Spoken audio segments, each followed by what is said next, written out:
नमस्कार, मैं अंजलि मिश्रा और स्वागत है आपका हमारे चैनल में। गुजरात का चुनाव नजदीक आता नजर आ रहा है। तारीखों के ऐलान से पहले सट्टा बाजार काफी ज्यादा गर्म नजर आ रहा है। सट्टा बाजार में लगातार भाजपा पर दांव खेले जा रहे हैं। तो ऐसे में सट्टा बाजार का माहौल क्या है गुजरात चुनाव को लेकर, उससे हम आपको आज रूबरू कराने वाले हैं। बता दें आपको कि गुजरात में 182 विधानसभा सीटें हैं, यानी 182 विधानसभा सीटें हैं, जिसे लेकर अगर सट्टा बाजार के आंकड़ों की बात करें तो सट्टा बाजार साफ तौर पर बीजेपी को प्रचंड जीत के लिए आंकड़े देती नजर आ रही है। सट्टा बाजार के अनुसार बीजेपी 134 से 135 और ये आंकड़े बढ़ सकते हैं, क्योंकि लिखा जा रहा है कि 135 पार करेगी बीजेपी इस बार।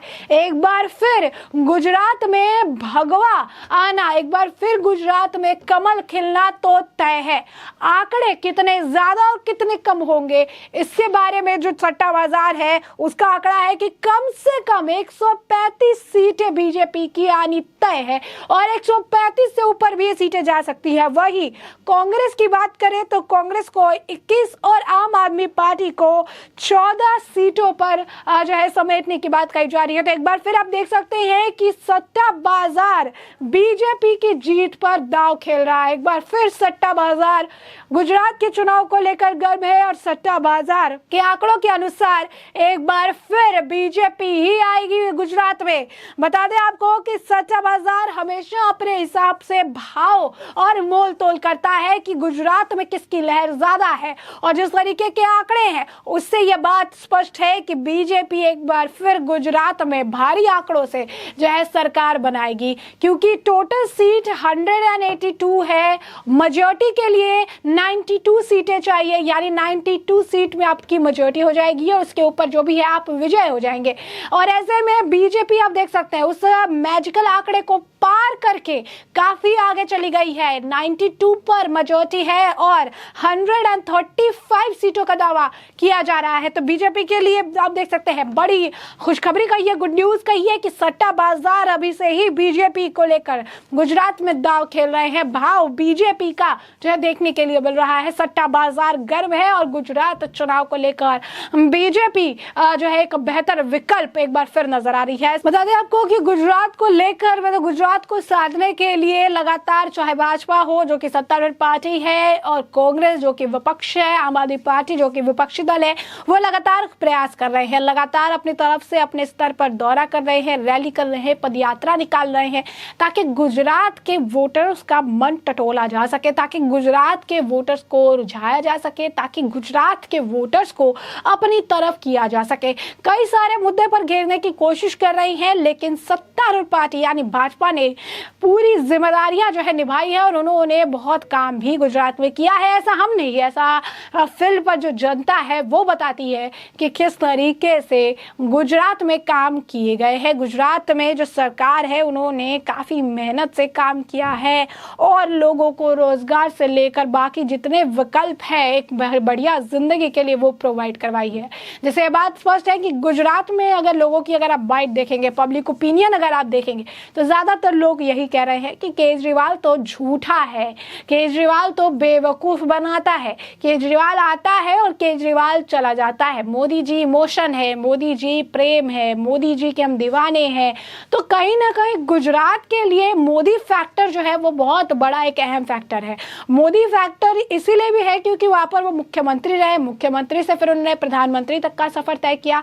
गुजरात के लिए काफी डेवलपमेंट देखने के लिए मिला, क्लीननेस के मामले में, हेल्थ के मामले में, एजुकेशन के मामले में, हर चीज में गुजरात जो है डेवलप होता हुआ नजर आया। चुनाव के वक्त में आप देख सकते हैं कि इसमें स्कूल ऑफ एक्सीलेंस का भी जो है उद्घाटन जो है प्रधानमंत्री द्वारा किया गया। प्रधानमंत्री भी लगातार दौरे भी कर रहे हैं और कहीं ना कहीं दौरों से भी अंदाजा लग चुका है कि एक बार फिर भगवा जो है वो गुजरात में लहराएगा। तो साफ तौर पर आपको बता दें कि गुजरात के गुजरातियों की उम्मीद पर भगवा पार्टी जो है बहुत ही भली भांति खड़ी उतरती नजर आ रही है, क्योंकि सट्टा बाजार के आंकड़े कहिए और जनता की राय कहिए, तो सबका यही कहना है कि जो है एक बार फिर बीजेपी जो है गुजरात में वापस आएगी। लेकिन वही आपको बता दें कि जिस तरीके से सट्टा बाजार के आंकड़ों में आम आदमी पार्टी को 14 सीटें दी गई है, उस पर भी लोगों की प्रतिक्रिया। लोग कह रहे हैं कि 14 सीटें काफी ज्यादा है आम आदमी पार्टी के लिए। आम आदमी पार्टी को तो 2 से 3 पर समेट देना चाहिए, क्योंकि आम आदमी पार्टी ने जो दिल्ली में किया, जो उन्होंने पंजाब में किया,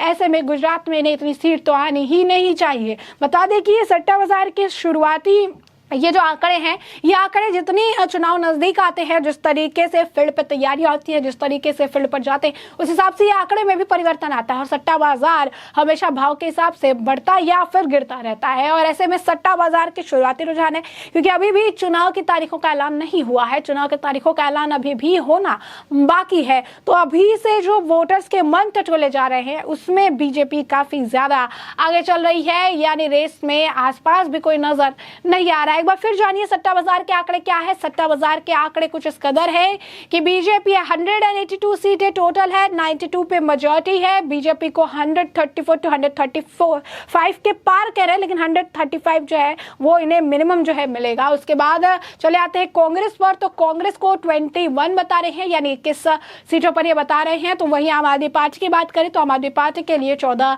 सीटें जो है इन्होंने रखी है। तो एक बार फिर आप देख सकते हैं कि आम आदमी पार्टी जो बड़े दावे कर रही है, ये दावे तो सट्टा बाजार के आंकड़ों ने ही खारिज कर दिया है। जीतने के दावे छोड़िए, ये तो लाइन में कंपटीशन देने के लिए भी रास्ते में नहीं है। साफ तौर पर एक बार फिर लड़ाई गुजरात में बीजेपी वर्सेस कांग्रेस ही नजर आएगी, और वो भी दूर दूर तक कांग्रेस के भी चांसेस कम है। लेकिन जो आंकड़े हैं उससे कह सकते हैं कि हाँ, कांग्रेस आप कह सकते हैं इस दौड़ में तो एटलीस्ट शामिल है। लेकिन आप बात रही आम आदमी पार्टी के, जो हर अपने मंत्री और इनके नाम जब आते हैं, जब चुनाव नजदीक आ जाते हैं, जिस तरीके से ये ढोंग रचना शुरू कर देते हैं, हर चीज को गुजरात चुनाव से जोड़ते हैं, हमारा ग्राफ बढ़ रहा है, जनादेश बढ़ रहा है और कई सारी चीजें कहते हैं, उन सभी आम आदमी पार्टी के जो आंकड़े हैं उन्हें तो इन्होंने सिरे से खारिज कर दिया। तो साफ तौर पर जो देखने वाली बात है वो ये है कि सट्टा बाजार में अभी भी बीजेपी को लेकर काफी ज्यादा पिछड़े, बीजेपी जो सबको छोड़कर पहले पायदान पर अभी भी अपना दबदबा जो है बनाए रखी है। और अगर बात करें तो ये भी कहा जा रहा है कि गुजरात में 27 साल से एक पार्टी का राज है, यानी बीजेपी राज कर रही है 27 साल से,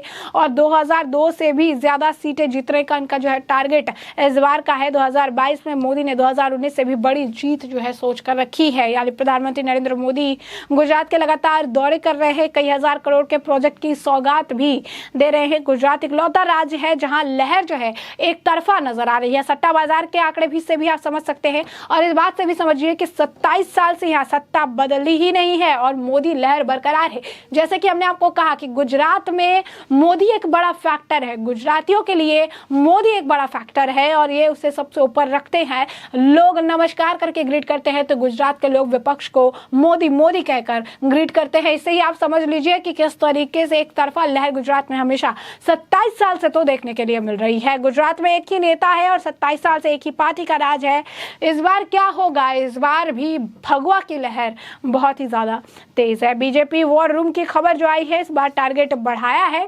पीएम मोदी ने 2002 के चुनाव से भी ज्यादा सीटें, 2007 और 2012 में भी ज्यादा सीटें जीतने का टारगेट अब 2022 में रखा है।